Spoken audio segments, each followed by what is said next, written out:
Halo, Assalamualaikum warahmatullahi wabarakatuh. Bertemu kembali dengan video pembelajaran untuk mata kuliah metode numerik atau numerical method.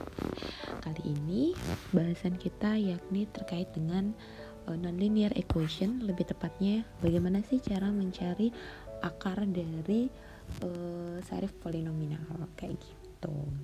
Adapun layoutnya yakni short introduction gitu ya. Kemudian ini udah metode yang biasa digunakan untuk menyelesaikan polinomial atau mencari akar kuadrat atau akar pangkat 3 dan akar pangkat seterusnya gitu ya, dari metode numerik.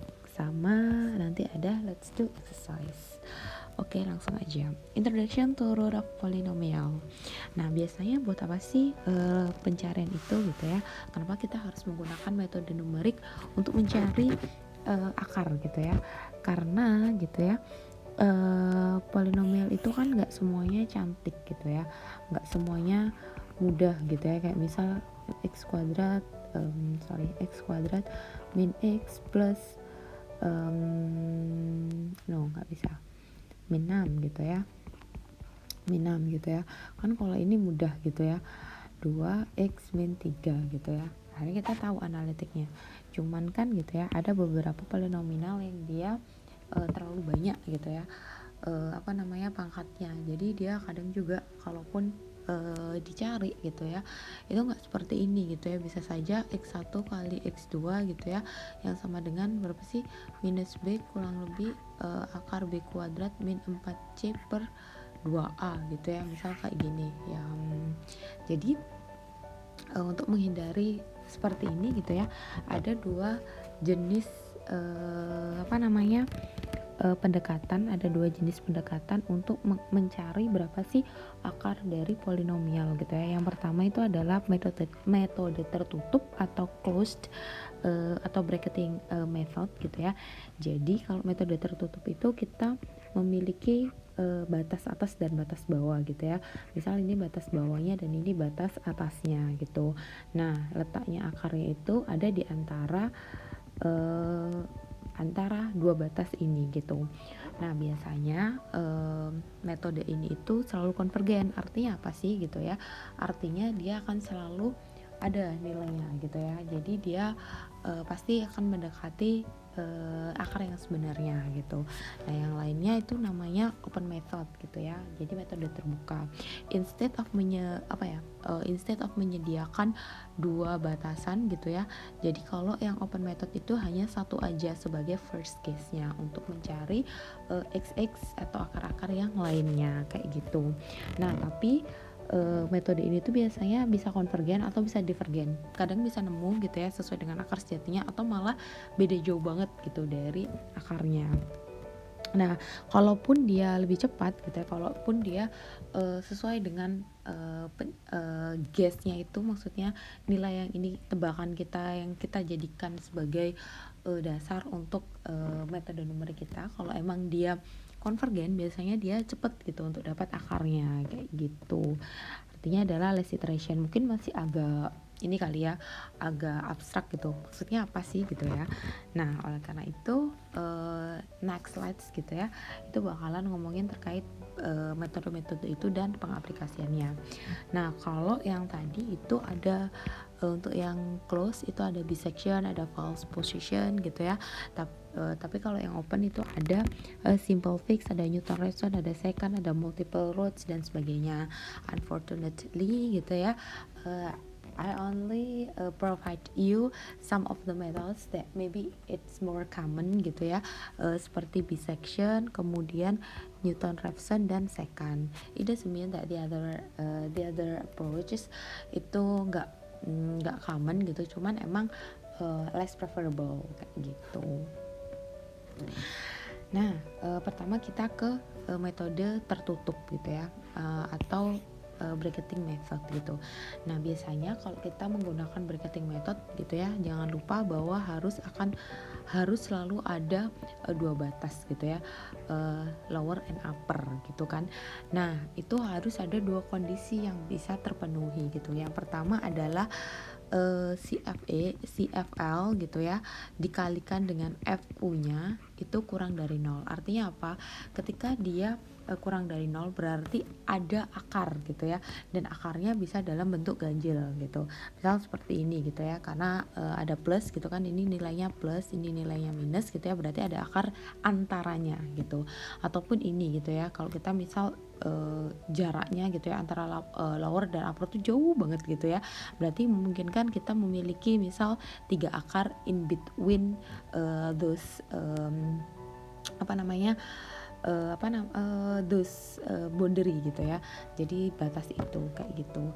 Nah bagaimana kalau misal f x lowernya dikali f function, hasil function dari x uppernya lebih dari 0 bu gitu ya. Itu ada dua kemungkinan gitu ya. Yang pertama gitu, mungkin gitu ya, mungkin ada akar di antaranya tapi jumlahnya genap. Kalau ini kan tadi jumlahnya ganjil gitu ya, kalau ini even gitu ya, genap kayak gitu. Nah tapi case terburuknya adalah ini gitu ya, bisa saja tidak pernah ada akar gitu ya. Itulah kenapa gitu untuk tes yang ini less preferable gitu ya, karena ada dua kemungkinan gitu ya, bisa jadi emang ada akar tapi jumlahnya positif, bisa jadi nggak ada akar gitu. Nah sedangkan kalau yang ganjil, yang minus gitu ya, itu pasti akan ada akar gitu ya, baik itu 1 atau 3, pokoknya jumlahnya ganjil itu pasti ada akar. Dan dari sinilah gitu loh si closed method itu, aturan ini gitu ya, kondisi ini yang dijadikan patokan gitu ya, untuk mengetahui bahwa boundary yang kita set gitu ya, nilai batas yang kita set itu ada akar in betweennya. Jadi seperti itu. Nah ini contoh yang pertama, nggak contoh yang pertama sih, the one and only that I give you gitu ya, karena memang yang metode lainnya bisa kalian cari sendiri gitu ya. Jadi saya hanya menjelaskan terkait bisection method karena bisa jadi memang dia agak mirip-mirip gitu, jadinya saya milih yang paling common aja. Nah bisection method itu prosedurnya gitu ya, prosedurnya itu pertama yang tadi kita harus memilih gitu ya batasnya gitu ya, siapa yang akan menjadi XL dan siapa yang akan menjadi X upper gitu untuk tebakan pertamanya gitu ya, untuk menentukan kira-kira ada akar nggak di antara 2X tadi kayak gitu kan. Karena tadi seperti ini ya kan, kita misal dikasih suatu function gitu, kita sama sekali have no idea nih gitu ya, functionnya ini bentuknya kayak apa gitu ya. Mungkin kalau kita taunya kalau kubik seperti apa, kalau kuadratik seperti apa gitu, makanya kita make guess aja gitu ya, kira-kira ini X lowernya, ini X uppernya gitu. Terus kemudian si nilai ini kalian masukkan ke dalam functionnya ini gitu ya. Terus kalian cek gitu yang tadi, kondisi yang pertama, jika gitu ya function XL dikali function X upper kurang dari 0 gitu ya, amannya at least gitu ya there is one root. Kenapa? Karena yang tadi saya bilang, ketika hasil perkalian dari function itu kurang dari 1 gitu ya, it means there is always root di sana gitu ya, cuman nilainya ganjil kayak gitu. Nah makanya prosedur yang pertama kita cek dulu gitu ya, batas kita kira-kira kalau dimasukkan function kita nilainya berapa ya gitu. Kalau memang dia nilainya kurang dari 0, it means ada gitu kan, it means ada akarnya. Nah untuk menentukan akar untuk menentukan akarnya bagaimana gitu ya, karena namanya juga bisection gitu ya, B2 gitu ya, berarti B2 kemudian section berarti dibagi 2 gitu ya. Maka untuk mencari akarnya adalah X lower gitu ya ditambah X upper dibagi 2. It's pretty simple right gitu ya. Terus nanti dapat deh XM gitu ya. Nah XM ini baru udah masukin prosedur ini kedua, mengestimasi XM-nya gitu ya, X middle gitu ya. Kemudian balik lagi kita cek gitu ya, kira-kira kalau XM itu dimasukkan functionnya, kemudian dikalikan, paling mudahnya kalikan dulu sama lowernya gitu ya, sama lowernya. Kalau emang dia hasilnya kurang dari 0, artinya approve kan, pasti ada satu root gitu ya in between those those value gitu. Nah akhirnya kalau udah emang kayak gini gitu ya, berarti ya udah XL-nya pasti akan tetap menjadi XL, dan sekarang berarti ada yang baru gitu, karena kan tadi misal gini ya, ini kan kalian punya L gitu, ini punya U gitu ya, kemudian oh ternyata ini hasilnya kurang dari 0, it's mean ada yang baru nih gitu ya, M. Terus kalian cek lagi gitu ya, antara L sama M, oh kurang dari 0 juga, artinya apa? Uppernya sudah berubah kan, jadi dari U pindah ke M, jadi ini adalah U yang baru. Jadi seperti itu. Kalau memang dia L-nya nggak memenuhi, kurang dari 0, ya berarti pindah gitu ya, M-nya yang jadi L, ini yang jadi U. Kalau memang dia kurang dari 0, berarti ini M yang baru jadi L, kayak gitu aja gitu ya. Pokoknya every you got a new middle gitu ya, new estimated of your root gitu ya, cek dulu gitu. Kira-kira kalau dikalikan dengan function, dimasukkan function kemudian dikalikan dengan batas lower atau batas upper yang kurang dari 0, berarti ya di antaranya itu gitu ya. Ya itu akan selalu sampai nanti kayak gini, nanti ada lagi nanti kayak gitu. Jadi sampai mendekati akar yang sesungguhnya kayak gitu. Nah, kalau emang dia lebih dari 0 berarti anggapannya gitu ya, yang tadi gitu, yang tadi saya bilang kalau memang XL kurang ini lebih dari 0 berarti kita pindah gitu ya, berarti XM-nya yang jadi XL, XU tetap menjadi XU gitu.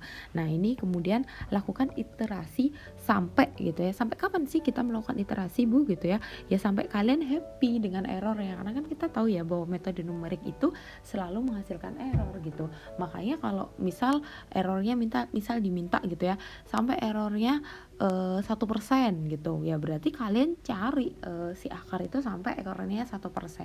Tapi gitu ya, mostly untuk menentukan sampai kapan sih berhenti itu tergantung dari modelnya. Itu literally itu adalah kuasa dari modelernya gitu ya. Kalau dia mau misal cuma 15 iterasi aja deh kayaknya cukup, atau misal 1% aja deh errornya, ya itu terserah kalian gitu ya, karena kalau untuk mendapatkan 0% error itu kan nggak mungkin. Jadi ya di set sampai kapan dia berhenti gitu ya. Nah kalau emang gitu ya kalian udah nemuin gitu ya XL kali XM sama dengan 0, ya berarti ya itu mungkin analyticalnya gitu ya. Cuman karena ini metode numerik, it's quite impossible gitu. Nah udah tahu gitu ya bisection method cara kerjanya kayak gimana. Sekarang kita ke latihan soal. Gimana latihan soalnya gitu ya. Nah ini langsung ke praktikal aja gitu ya. Misal gitu ya, salah satu dari kalian diamanahi gitu untuk nginstalasi gitu ya, bantu anak instrumen nginstalasi buoy gitu ya, kan bentuknya buoy itu kayak gini mengapung gitu ya misal gitu.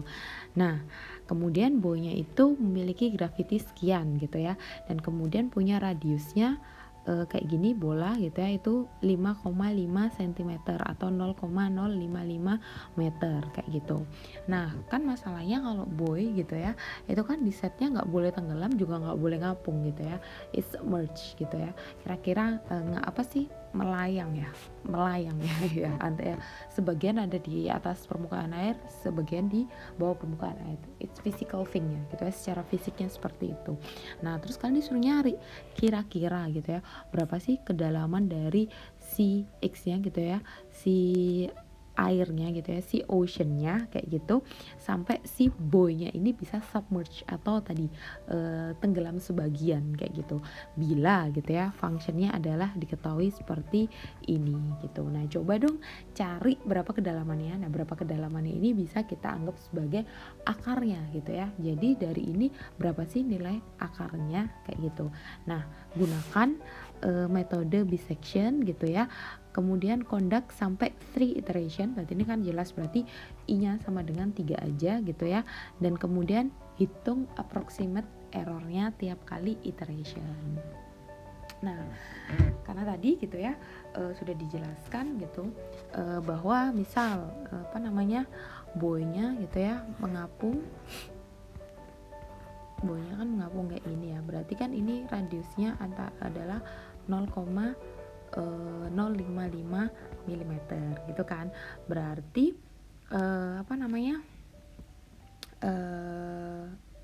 tadi radius ya, berarti kan kalau berarti radius kan setengahnya aja, nih gini, berarti ini 0,055 gitu ya. Nah untuk mengetahui berapa sih nilai X-nya gitu ya, berarti kan kita anggap fullnya gitu ya, berarti antara 0 sampai 2R gitu, antara 0 sampai ini X antara 2 kali 0,55 gitu ya. Berarti X-nya anggap aja antara 0 sampai 0,11. Jadi kan kemungkinannya gitu ya, dia melayang banget gitu ya, melayang banget. Artinya dia cuma nempel di di permukaannya, atau dia tenggelam banget gitu kan. Cuman kan nggak mungkin gitu ya. Makanya X-nya pasti antara ini gitu. Berarti kita sudah bisa menentukan, let's say this is batas bawah dan di ini batas atas kayak gitu. Nah, kemudian gampangannya adalah kita cek gitu ya. Kita cek gitu. Berarti fxl gitu ya, atau f 0 gitu ya, sama fx gitu ya, berarti function dari 0,11 kayak gitu kan. Nah, ini kalian masukkan aja gitu ya, ini x nya diganti dengan 0, satunya x nya diganti dengan 0,11. Let's say 0 pangkat 3 gitu ya, kurangi 0,165 kali 0 pangkat 2 gitu ya, ditambah 3,993 kali 10 pangkat min 4 gitu ya. Ini udah pasti gak ada nilainya, berarti nilainya tinggal ini doang, plus gitu ya. Kemudian kita masukkan nih yang satunya 0,11 pangkat 3 kali 0,165 pangkat 0,11 kali 2 ditambah 3,993 kali 10 pangkat min 4 gitu ya. Nah, ini nanti coba kalian cek, ini hasilnya harusnya minus 2,662 kali 10 pangkat minus 4 gitu ya. Udah kelihatan ini minus gitu ya. It means ketika fxl dikali fxu artinya kurang dari 0 kan. It means gitu ya, ini xl nya 0, ini xu nya 0,11, berarti ada root di tengahnya yakni xm gitu. Nah, sekarang ini baru cek gitu ya. Nah, berarti kita masuk iterasi pertama, karena udah dicek berarti ada xm kan gitu ya.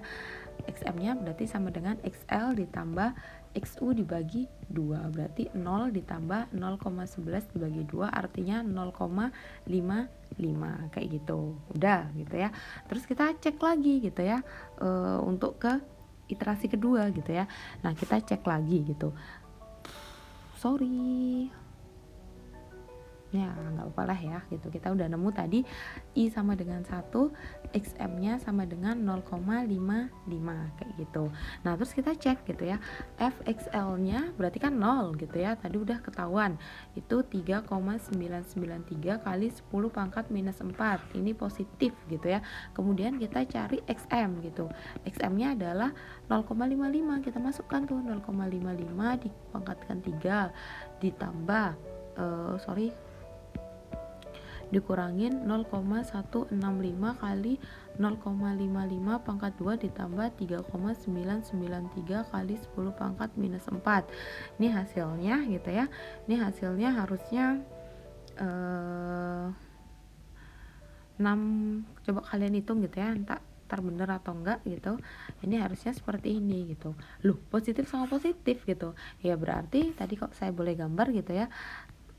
Tadi kan yang pertama ini XL gitu ya, ini XO, ada XM gitu ya, dan kemudian kita cek gitu, antara XL sama XM, oh ternyata lebih dari 0, berarti nggak ada akar gitu.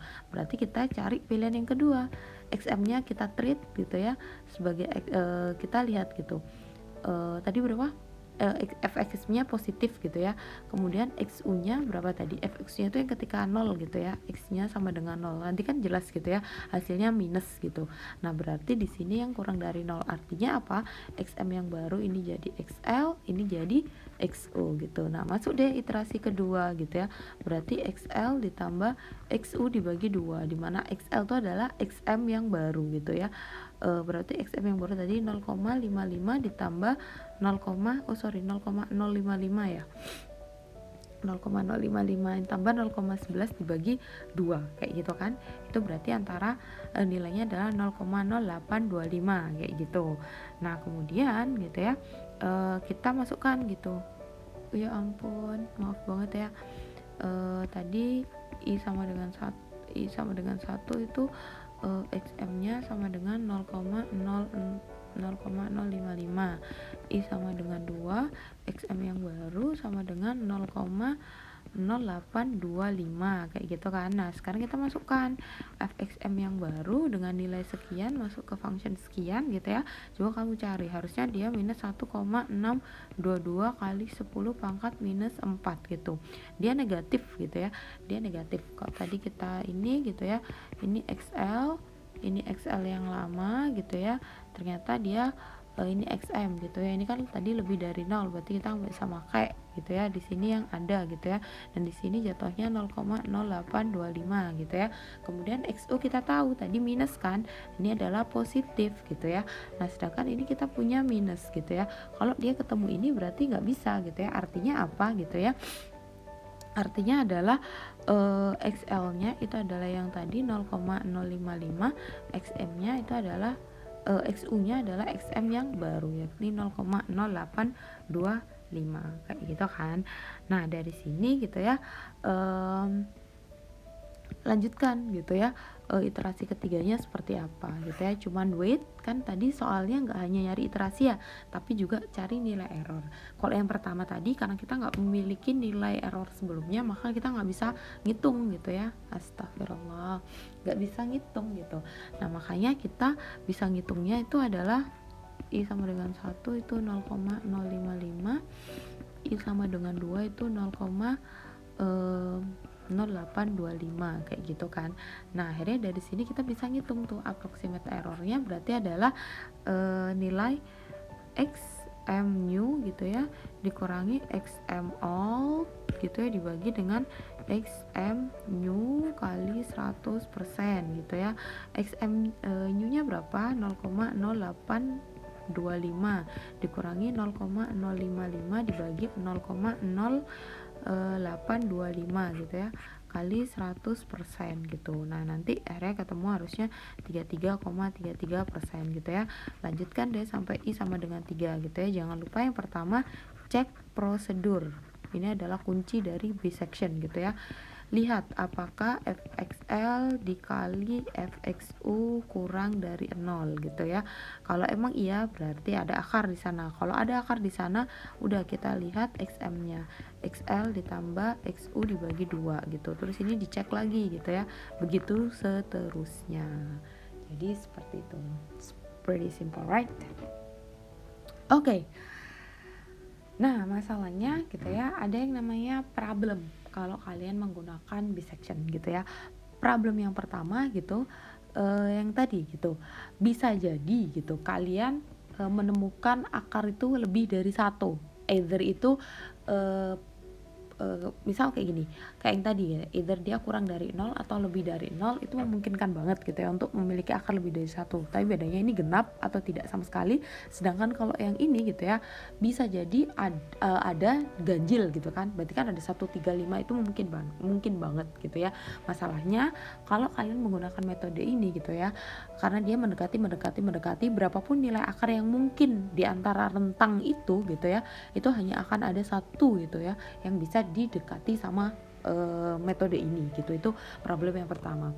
Problem yang kedua gitu ya, ya pasti gitu ya, kalau cuman satu artinya itu mungkin banget kalian lost gitu ya. Jadi kehilangan akarnya gitu, kehilangan akarnya bila kalian menggunakan kondisi yang ini kayak gini. Jadi misalnya gini, ini kan berarti kalau ini positif gitu ya, kalau ini yang positif bisa jadi kalau positif itu riskan sih, dan itu less preferable gitu ya. Jadi kalau emang dia ada yang negatif, dia akan dipilih yang negatif kalau untuk yang bisection gitu ya.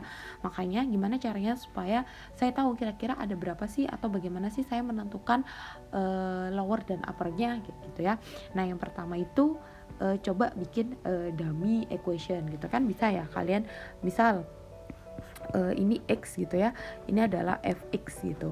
Nah kalian tag gitu ya, ketika X saya segini, fx nya berapa, ketika X nya segini, ini X nya berapa, itu misal segini atau nanti gini. Nanti kan kalian akan dapat profile gitu ya, kayak gini, kira-kira dapat nggak nilai X nya kayak gitu. Itu yang pertama gitu ya. Make a dummy graphic kalau kalian emang nggak yakin gitu ya batas yang kalian pilih itu sesuai. Yang kedua gitu ya, yang kedua itu adalah coba kalian bikin table gitu ya, table dengan nilai X yang dia rata gitu ya. Misal gitu, saya nggak tahu nih nilai lower dan nilai upper saya berapa gitu ya. Ya udah bikin aja gitu. Misal dari minus 1,5, minus 0,5, kemudian minus 0 gitu ya, kemudian 0,5 gitu ya. Dia naik seiring nilai 0,5. Nanti lihat masukkan ke functionnya gitu ya. Nah baru coba deh tuh dikalikan kayak gitu. Kalau emang dia kurang dari 0 berarti ya pilih aja X antara itu gitu.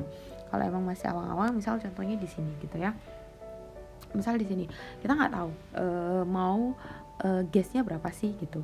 Nah makanya di sini yang lebih mudahnya adalah kalian bikin semua possible gitu ya, semua nilai X yang possible, dan kalian masukkan nilainya terhadap sebuah functionnya kayak gitu.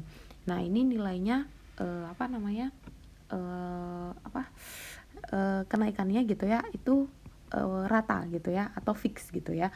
Nah dari sini kan ketahuan gitu ya, kira-kira kalau dia ini adalah ini sama ini gitu ya, artinya kalian bisa set dua ini sebagai L dan U kalian gitu. Karena apa gitu ya, karena ketika ini dikalikan ini kan kurang dari 0, jadi itu memungkinkan banget bahwa akarnya itu antara ini loh kayak gitu.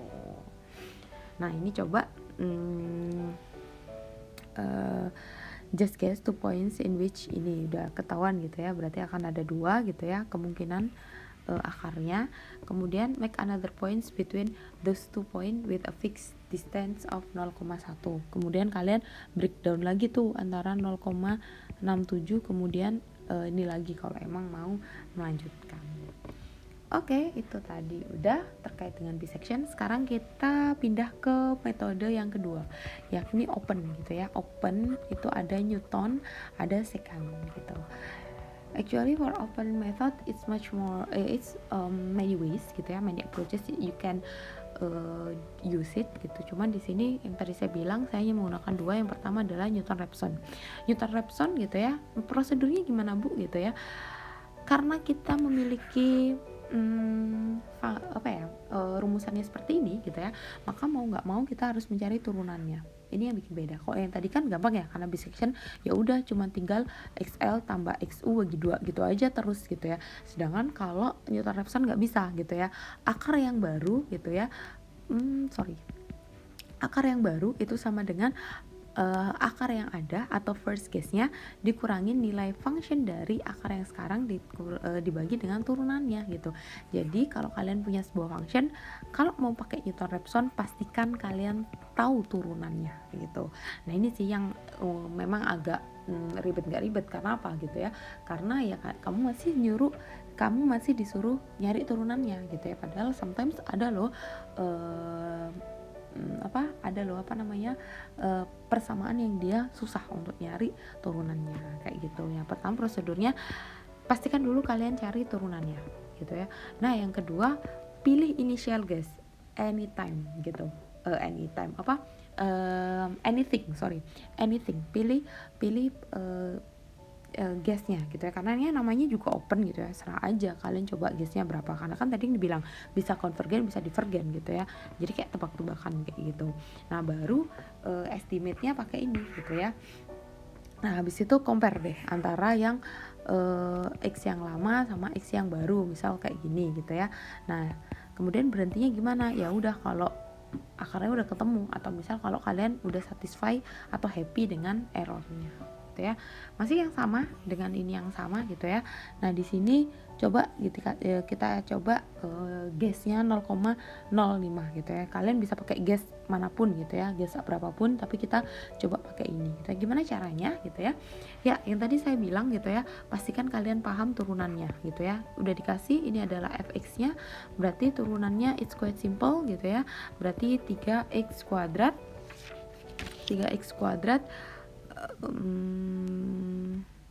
minus 0,165 x kuadrat, udah kayak gitu ya. Ini harusnya dikali ya, 0,33 kali x, udah gitu ya. Berarti ini adalah turunannya gitu.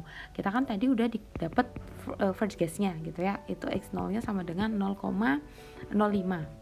Nah dari kita cari berarti x1 nya sama dengan x0 dikurang fx0 dibagi f aksen 0 kayak gitu ya. X0 nya jelas 0,05 dikurangi functionnya, kalian masukkan nilainya. Sorry, kalian masukkan functionnya gitu ya. Berarti 0,05 pangkat 3 gitu ya dikurangi 0,165 kali 0,05 dikuadratkan ditambah dengan ini gitu ya. Tambahkan ini dibagi, ini dikurungnya jangan lupa ya, nanti coba kalian ini gitu ya, karena ini hanya contoh aja. Berarti 3 kali 0,05 dikuadratkan kali 0,33 kali 0,05 gitu ya. Hasilnya harusnya 0,05 dikurangi 1,18 kali 10 pangkat min 4 dibagi minus 9 kali 10 pangkat min 3. Itu harusnya 0,05 dikurang negatif 0,010242 gitu ya, ditambah jadinya 0,06242. Nah dari sini kan kita udah langsung ketahuan ya gitu ya, kita bisa lihat nilai errornya gitu ya. Berarti nilai errornya adalah x1 dikurangi x0 sama gitu ya, x yang baru dikurangi x yang sebelumnya dibagi x yang baru kok xm sih, masih keinget yang tadi, x1 kali 100% gitu ya. Udah, x1 kalian adalah 0,06242 dikurangi 0,05 dibagi 0,06242 kali 100% gitu ya. Itu hasilnya adalah 19,90%, misal kayak gitu. Jadi kita tahu dengan nilai seperti ini errornya tuh segini loh pengurangannya dari error yang sebelumnya. Udah, ini kan masalahnya baru iterasi pertama, kalian disuruh nyari iterasi ketiga beserta errornya. Prosedurnya masih sama gitu ya. Ya, you can do it. Quite simple, right? Gitu ya. Oh, harusnya ada ininya sendiri ya. Oke, yang terakhir itu adalah metode yang terakhir yang saya ajarkan di video ini, yakni second gitu ya. Second ini sama metode terbuka ya, metode terbuka, tapi instead of-nya